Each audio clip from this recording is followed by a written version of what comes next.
सरफराज अहमद ने कायद-ए-आज़म ट्रॉफी में ज़बरदस्त परफॉर्म किया, टेस्ट में भी जब वो खेले थे पाकिस्तान के लिए अच्छा खेले। रिजवान भी अच्छा खेलते चले आ रहे हैं और ऑस्ट्रेलिया का जो आखिरी टूर था उसमें इन्होंने एक 95 रन्स की भी इनिंग्स खेली थी। तो सरफराज या रिजवान कौन होगा आपका इंतखाब टेस्ट में? नहीं, देखें, आप कभी भी डिसीजन एक तो इतना जल्दी ले ही नहीं सकते। कोई कभी खुदा न खास्ता कोई फिटनेस का इशू आ जाता है। अभी अभी काफ़ी टाइम है, अभी कैंप है, कैंप के बाद ऑब्वियसली वहाँ जाके आपका प्रैक्टिस मैच है, उसके साथ आपकी प्रैक्टिसेस हैं। ये ऑब्वियसली आप ज़रूर कहेंगे कि सैफी भाई जो न्यूजीलैंड की सीरीज़ में थे उन्होंने कम बैक किया, मैन ऑफ द सीरीज़ बने। और अनफॉर्चुनेटली ये कि उनकी बारी आई श्रीलंका में, जिसकी वजह से मतलब जिसमें उनको फिर कंकशन भी हो गया। तो वो स्पॉट जो था वो अच्छा खेल रहे थे। और एक एक कहते हैं ना कि जब प्लेयर आके मैन ऑफ द सीरीज बनता है तो वो अपना अपना मार्कर उधर लगा देता है। लेकिन देखें, कभी भी आप डिसीजन जो होता है वो आप जाके कंडीशंस देखते हैं। क्या पता आपको एज अ बैट्समैन रिजवान को खिलाना पड़े, कंडीशंस ऐसी हों, स्पेशली पर्थ का जो हमने सुना है। तो ये चीज़ें देखने वाली हैं। बट अच्छी चीज़ ये है, लग्जरी ये है कि आपके पास दो वर्ल्ड क्लास विकेट कीपर्स हैं, जिनके एक्सपीरियंस से आप बहुत सारी इंस्पिरेशन ड्रॉ कर सकते हैं। और दोनों अपने अपने उसमें दोनों मैच विनर्स हैं। और ये तो पाकिस्तान के लिए अच्छा है कि जब एक ऐसी स्पॉट दो वर्ल्ड क्लास प्लेयर्स के दरमियान हो। पहला टेस्ट ही पर्थ में हो रहा है जहाँ की पिच हमेशा से फास्ट और बाउंसी रही है और बड़े बड़े बैट्समैन वहाँ खेलते हुए घबराते हैं। तो आप लोगों के जहन में भी कहीं खौफ तो नहीं है कि पहला मैच ही पर्थ में है? देखें, खौफ तो नहीं है, एक्साइटमेंट है, एक अपॉर्चुनिटी है जी। जब आप वर्ल्ड क्लास टीम के खिलाफ खेलते हैं, उसका उसका चैलेंज होता है वो। एक एक एक मुश्किल टास्क होता है, एक आसान टास्क बिल्कुल नहीं होता। और हमारे फ़ायदे में ये चीज़ है कि इसी ग्राउंड पे जब हम 2019 में आए थे तो हमने एक फर्स्ट क्लास मैच खेला था ऑस्ट्रेलिया के खिलाफ। और उनकी काफ़ी अच्छी बॉलिंग लाइनअप थी।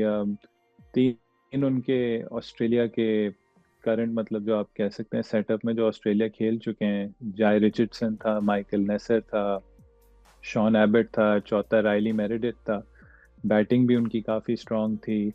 क्या कहते हैं, उस्मान ख्वाजा खेला था, ट्रेविस हेड खेला, एलेक्स कैरी खेला, मार्कस हैरिस खेला।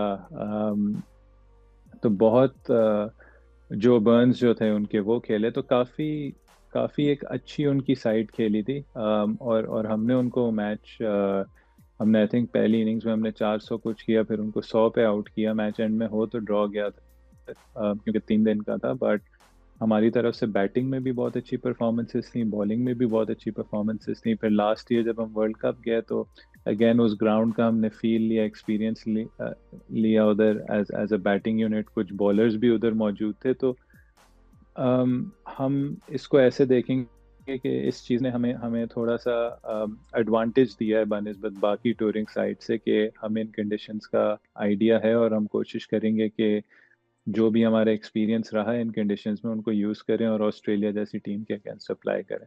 2019 का जो आखिरी पाकिस्तान का टूर था ऑस्ट्रेलिया का, दोनों टेस्ट में इनिंग से शिकस्त हुई थी। 59 साल हो गए हैं पाकिस्तान को ऑस्ट्रेलिया जाते हुए, कोई टेस्ट सीरीज़ नहीं जीती। तो इन बातों से क्या टीम को कोई तहरीक मिलेगी कि इस दफ़ा अच्छा परफॉर्म करना है, या दबाव महसूस होगा?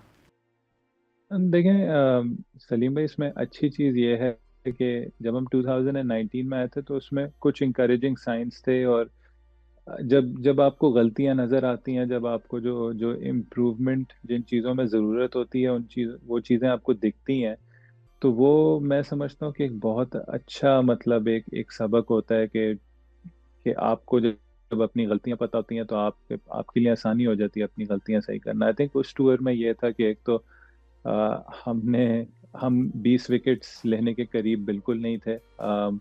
उनकी बैटिंग ने डोमिनेट किया था। तो अब हमारी वो कौन सी स्ट्रेटजीज हैं, वो कौन से हमारे टैक्टिक्स हैं जो हमें हेल्प कर सकते हैं 20 विकेट ऑस्ट्रेलिया में लेने को। और क्योंकि टेस्ट मैच अगर जीतना है तो 20 विकेटें तो लाजमी है। Secondly, I think as a batting unit, एक पहली इनिंग्स थी ब्रिस्बेन की जिसमें शायद हमने 240 किए थे। उसके अलावा जो बाकी 3 इनिंग्स भी थी उसमें हमने 300 प्लस रन किए थे।